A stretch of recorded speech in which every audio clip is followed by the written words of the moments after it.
ఈరోజు ఏడ భూసేకరణ చేయడానికి పోయినా అంతెందుకు అధ్యక్ష, నిన్నమన్న నేను చూస్తున్నా గచ్చిబౌలిలో భూమి మీరు ఏం చేయొద్దని.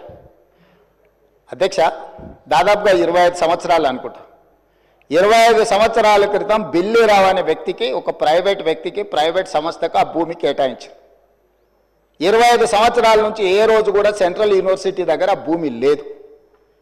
తెలంగాణ ఉన్న కంబైన్డ్ రాష్ట్రంలో 2006లో ఆనాడు కాంగ్రెస్ పార్టీ రద్దు చేసింది ఆ కేటాయింపు.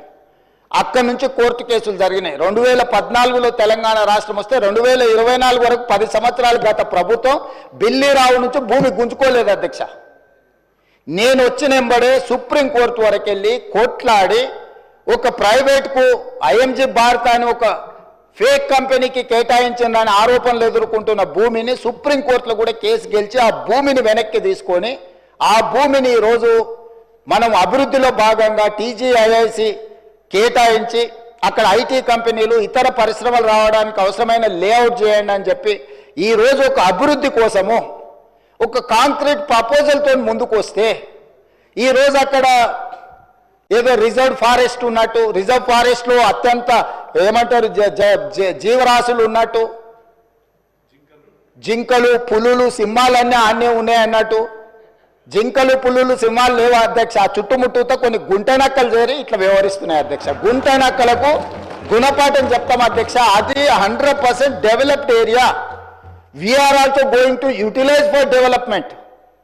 We are not utilizing or otherwise మేము ఎవరికో అర్ధరాత్రి పూట ఎవరికో కట్టబెట్టే ప్రయత్నం చేయలేదు అధ్యక్ష. పర్ఫెక్ట్ డెవలప్మెంట్ చేసి ఓపెన్ ఆక్షన్ ద్వారా అంతర్జాతీయ స్థాయి సంస్థల్ని పెట్టుబడులు పెట్టడానికి భూమిని తెలంగాణ ఇండస్ట్రియల్ ఇన్ఫ్రాస్ట్రక్చర్ కార్పొరేషన్ ద్వారా ఆ పెట్టుబడులను ఆకర్షించడం కోసం ఈరోజు ఒక ప్రణాళికబద్ధమైన డెవలప్మెంట్ చేయడానికి మేము ముందుకు వస్తే ఇవాళ దాన్ని అడ్డుకునే ప్రయత్నం చేస్తున్నారు అధ్యక్ష. నేను ఒకటే మాట అడుగుతున్నా అధ్యక్ష, 10 సంవత్సరాల మీద అధికారంలో ఉన్నప్పుడు ఐఎంజీ భారత బిల్లిరావు అనే ఆయన దగ్గర భూమి ఉన్నప్పుడు మీకు బాధ లేదు, దుఃఖం లేదు, ఆ భూమిని వెనక్కి తీసుకురావాలని ఆలోచన లేదు. అలాంటి వాళ్ళ నుంచి ఆ భూమిని వెనక్కి తీసుకొచ్చి పరిశ్రమల అభివృద్ధి కోసం ఎందుకు అక్కడికి పోయినాం అధ్యక్ష? ఈరోజు అమెరికన్ కౌన్సిలేట్ అక్కడనే ఉంది, ఈరోజు విప్రో అక్కడనే ఉంది, ఇన్ఫోసిస్ అక్కడనే ఉంది, ఐటీ పరిశ్రమలన్నీ అక్కడనే ఉన్నాయి. అట్లాంటివి చాలా పరిశ్రమలు ఉన్నాయి అక్కడ. అది ఫైనాన్షియల్ డిస్ట్రిక్ట్. ఆ ఫైనాన్షియల్ డిస్ట్రిక్ట్ని ఇంకా కొంచెం ఎక్స్పాండ్ చేస్తే అంతర్జాతీయ స్థాయిలో పెట్టుబడులను ఆకర్షించుంటాడని అని చెప్పి ఈరోజు అక్కడ దాన్ని విస్తరించే ప్రయత్నంలో భాగంగా ఈరోజు పోయినాం అధ్యక్ష. పరోక్షంగా కోర్టులో పిఐఎల్ చేపిస్తారు, పరోక్షంగా పిల్లల్ని రెచ్చగొడతారు, యూనివర్సిటీ ల్యాండ్ తీసుకున్నారని. ఐఎంజీ భారత్కు పోయినప్పుడు లేని బాధ ఈరోజు టీజీఐఐసి పరిశ్రమలను నెలకొల్పడానికి, పెట్టుబడులు పెట్టడానికి, వేల లక్షల ఉద్యోగ అవకాశాలు కల్పించడానికి ప్రయత్నం చేస్తుంటే ఎందుకు అభ్యంతరం పెడుతున్నారు అధ్యక్ష? ఎందుకు అంటే ఇంత సింపుల్ లాజిక్. అంటే రేపు పొద్దుగాల మీరు ఏ పరిశ్రమల కోసం భూమి సేకరించరా? ఏ రోడ్ల కోసం విస్తరించడానికి మీరు భూములు సేకరించరా? ఈ రాష్ట్రంలో పరిశ్రమలు రావద్దా? ఈ రాష్ట్రంలో పెట్టుబడులు ఎవరు పెట్టొద్దా? ఈ రాష్ట్రంలో చదువుకున్న నిరుద్యోగులకు ఉద్యోగ ఉపాధి అవకాశాలు ఇవ్వొద్దా?